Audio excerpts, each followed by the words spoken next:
ladies and gentlemen. Let's talk about Amouranth. I talked to everyone a little bit before the show about this, and everybody seemed to have an opinion on this. So right now, Kick seems to be making a huge play to come for Twitch because nobody seems to like. Does anybody know anyone that actually likes Twitch anymore? No, I don't know anyone that likes Twitch anymore. People think it's the only place you can stream. Yeah, it pisses they actually me off. think that. Yeah.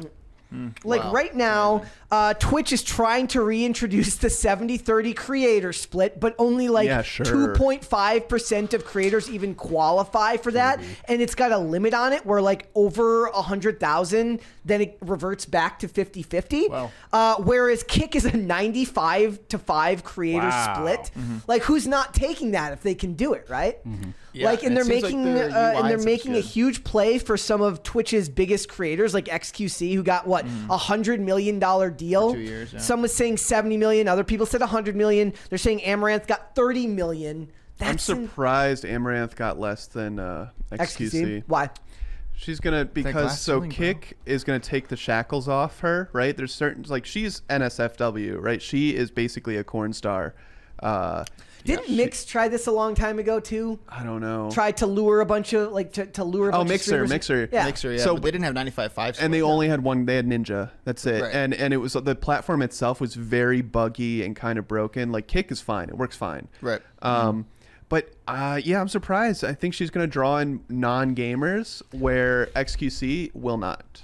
But that's the goal, right? They want to bring in people from all sides. They want to bring in the gamers. Well, that's why I'm surprised surprised she's getting paid less than him. That's what I'm saying. Yeah, because I think she's got broader appeal. Also, these aren't exclusive deals. They don't have to just stream on Kick. Yeah. That's crazy. That's a huge part of why they're doing it. So you can diversify your income. And then didn't Aiden Ross go to Rumble? No, Aiden Ross. I mean, he might be streaming on Rumble, but he went to Kick as well. He was the first guy to he's been there for months now. He's been trying to promote it and tell people how great it is.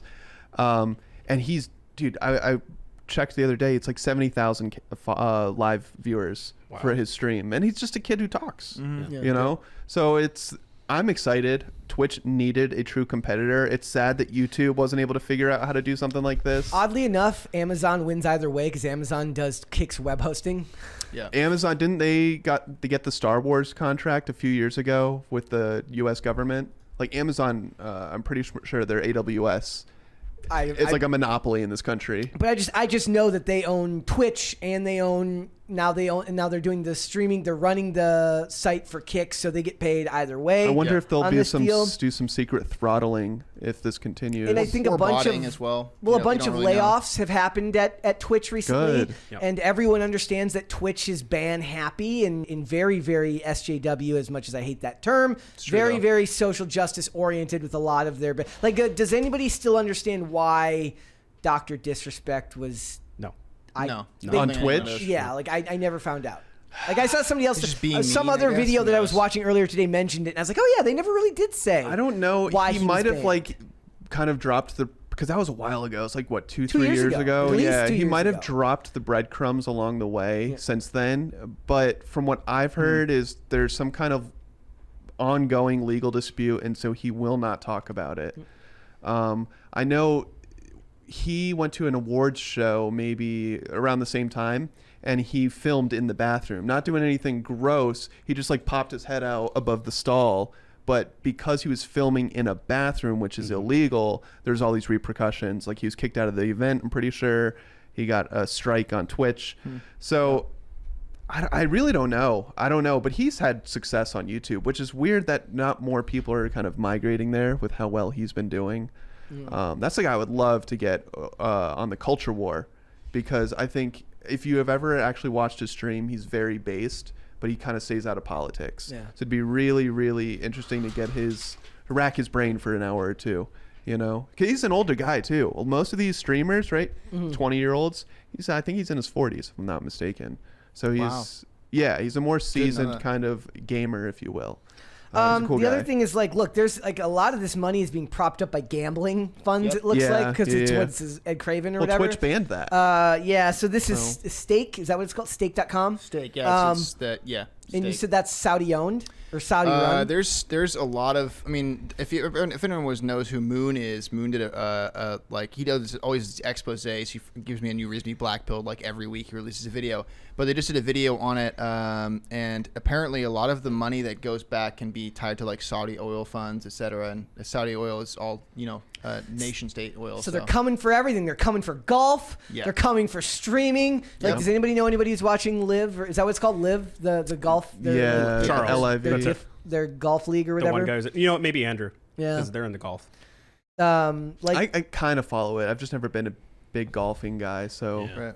And let's face it, like for the most part, the reason people would like someone like Amouranth might want to move to Kick is because they would loosen up the regulations on what she's allowed to do on the stream. Mm-hmm. It's also funny considering just a couple months ago we were talking about her and her like case where whatever happened to that? Nothing came of where like she's on the phone with her husband who's supposedly abusing her and nothing came of it. Do you remember that? I remember that. Nothing came of it. Yeah. Nothing came of it. I saw a comment when she announced she was going to Kick and someone was like, is your boyfriend cool with it or something, like poking fun at the fact that I guess it was a hoax. If it's true, I mean, yeah, I don't think if it is, it's genius. Like this is what I talk about. Like we do live in a weird world now where you don't actually know whether anything's real or not. No, like you don't. No, like everyone just and it kind of desensitizes you to everything that's going on in the world because you're like when we were talking about Andrew Tate, I said at a certain point there was a time when you watched movies back in the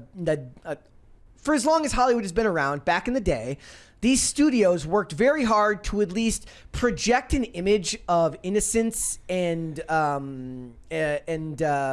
what'd be the word for it? Not just innocence, but like wholesomeness of the celebrities. So the celebrities were portrayed as these really, really good people because it would hurt their sales if these celebrities were not seen as good people. So they get a DUI, the DUI gets covered up. They get a domestic violence case, nobody finds out about it. Now you just kind of have to accept that whoever you're watching might be an awful person and you have to disassociate in a way. Yeah. If you're going to continue watching it. Like the illusion of celebrities as anything more than just flawed people is now gone. Like so people who are watching Amouranth, they're like, did she fake that's extremely scummy. If you faked a domestic violence issue for clout, and people are just like, yeah, maybe, but I like watching her. Like, you just have to accept that might be true now. Yeah, and back in the day, your brain wasn't forced to kind of wrestle with that type of problem. Mm-hmm. Now, like, is there anything you watch where, like, does anybody here have any creators that they follow that they would buy are 110% wholesome? No, everything's too transparent. I don't think any human being is. Exactly. Mary here.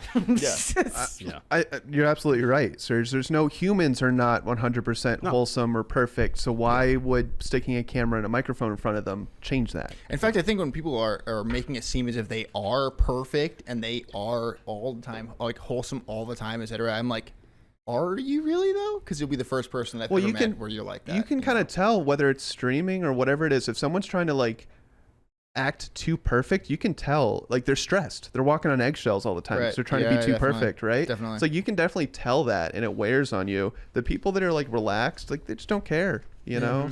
Also, the internet rewards authenticity or the ability to portray authenticity. Yeah, portrayed authenticity. Like people can smell really fake from a mile away. Yeah. And it doesn't go well for people like that because you can tell that they're putting on some type of act, and that doesn't always work. Because a lot of the times they talk about like for the average person who has like an internet persona, it's not necessarily them, but it's them augmented. turned up to 11 as they said in pro wrestling, right? So it's an augmented version of yourself that's there to exaggerate your like certain tendencies, mute certain tendencies for the sake of viewability. Yeah. Whereas, when you're watching a movie or a television show, that's not you at all. Yeah. So your image outside of there is more important because there's a strong distinction between the portrayals. Like I watch, what did I watch? I watched, so last night I watched multiple Tom Clancy movies. Everyone go watch Patriot Games and Clear and Present Danger as soon as they're done with this, but they're great. But when I watch it, I don't imagine that when Harrison Ford is done making his movies that he goes and rescues people from terrorists. I understand that it's acting, whereas there's not a strong distinction between a streamer and who they portray as on camera as to who they are off camera, right? Because they're not really playing a role. They're playing like a character of themselves. Exactly. So I don't know, man. It's interesting to see, but it's also, to me, it's good because alt tech needs to become more palatable for people. And I know that, like I said, there have been other examples of people trying to lure streamers away. There was people having the discussion, like, would it have been better to get 100 smaller streamers I think so. or 2 bigger streamers? Why do you think it would have been better that way? Larger audience. It's just kind of, it's scattershot, right? So it's like, you know, however much money they had. So let's just say 100 mil, right? Just what they used for XQC. Imagine how many streamers would have signed exclusively to Kick for even 50 grand, you know? So you can promise guaranteed income. I think you'd get a lot of medium-sized creators who are going to grow and bring, like, people forget that, like, just like any other industry, there are new celebrities coming up and old ones that kind of fall off and getting forgotten, right? Ninja, who we were just talking about, was the guy, so much so that he was like the first streamer to ever get a deal like this for Mixer. Rest in peace, Mixer. But no one talks about him anymore. No one talks about him. I mean, he's still around the scene, but no one talks about Ninja anymore, you know? So we're going to get new players that rise up, and, you know, I just think it might have been, not that it's foolish to do what they're doing, but it could have been a better idea to spread your resources and assets around. But they might do that next, right? They might. So look, we'll see. 70, like, what person's going to turn down $30 million or $70 million for a contract? They're not going to do that. Everyone will say they will. And she also shaded them because on her 7th anniversary at Twitch, she left the stream early to go and awesome. Stream on Kick. Well, dude, Twitch, I'm sorry, but they deserve it. They suspended Kai, another popular streamer, because he opened a pair of shoes on stream that Kick sent him. He was not saying, check out these shoes, go buy them. He was not saying this is a Kick sponsored stream. He was literally just like, hey, I'm going to do an unboxing. I got sent something today. And they were just Kick shoes, right? They were just Kick branded. Like, I think they were Jordans or something. I don't even remember. But, and Twitch booted him for that. Right? Wow. That's so they're really trying to end that website. I feel like the CEOs are really trying to just run Twitch into the ground. They also lost Twitch lost their CEO, right? Like fairly recently. Makes sense. I don't know who they replaced it with though. Would you say that Twitch is a dead company that's twitching? Got him. There you go. Yeah, nice. barely there. But it's what people know. They truly don't think there's anywhere else you can go. Yeah. I remember like blowing I forget who I was talking to. I was blowing somebody's mind when I told them like, oh yeah, like you can watch video games live on YouTube, like live streams, YouTube. I'm like, yeah. Like you should have told them that Facebook Ludwig gaming is is big too. Like. Yeah. What'd you say? Should have told him that Ludwig, who's an ex-Twitch streamer, I think, is now Mobile Mail on YouTube and has just as many followers, just as many video views, etc., and is doing just as well as he was when he was on Twitch. People don't even know that. Anytime I've ever streamed online, it's been YouTube. Like I really? didn't bother with Twitch. Same here. Yeah. So Twitch, I mean, well, I worked on Twitch prior, but still, not nearly the same numbers as YouTube. I appreciate what they started because before Twitch, it was very rare to see a live streamer, let alone that kind of like, webcam. My face while I'm playing video game, right? That was kind of a rare thing to see. Twitch really brought this industry up, but they've been making a lot of mistakes the past handful of years, right? And other companies are going to step in and do things right. So.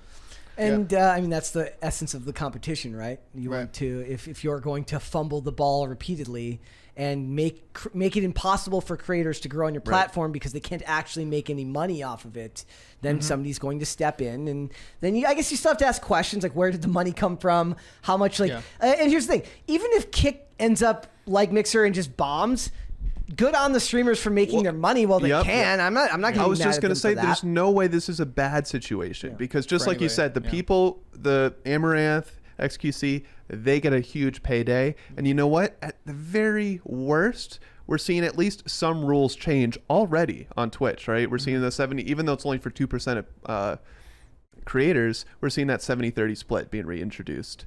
So it's like, if they, I can only see upside from this, because it's either going to force Twitch to change what they're doing, or they're going to keep losing. Could they just buy Kick? No way. Or could Kick buy Twitch? Amazon probably could do a buyout. The amount of money that they're giving to these new streamers and these deals, I don't think there's any way that Twitch currently would be able to just buy them. I don't know what Twitch is sitting on right now, but for the last while, I don't think they've been bringing in enough money. I'd be willing to. Well, they are, because of how screwed up their split is. And like you said, people still and then they started. I remember like if you linked your PayPal to get around that fee that they take, they started penalizing you for that. So there's certain things you can and can't do. But it's worse than YouTube a couple years ago. That's crazy, Twitch is bad. Yeah, I could see them though, because they're Amazon, telling Kick like, your content is, we don't approve of your content. Gone. We're not hosting your content. Yeah. So I could see Kick having to deal with that, where they need to maybe hit up like Rumble or someone and get on that infrastructure. Well, look at Rumble managed to do an Andrew Tate stream with 432,000 concurrents and managed to not, I'm surprised it didn't crash. I'm surprised there were no issues with Rumble. Yeah, dude. Oh, wow. No smoke. People are, Bertman says, what is an Amouranth? I've said it like 6 times in the chat. Thanks for watching. Listen to full episodes of Pop Culture Crisis on Spotify. Keep up with us on social media and make sure you subscribe and ring that bell so you never miss the show. Bye, guys.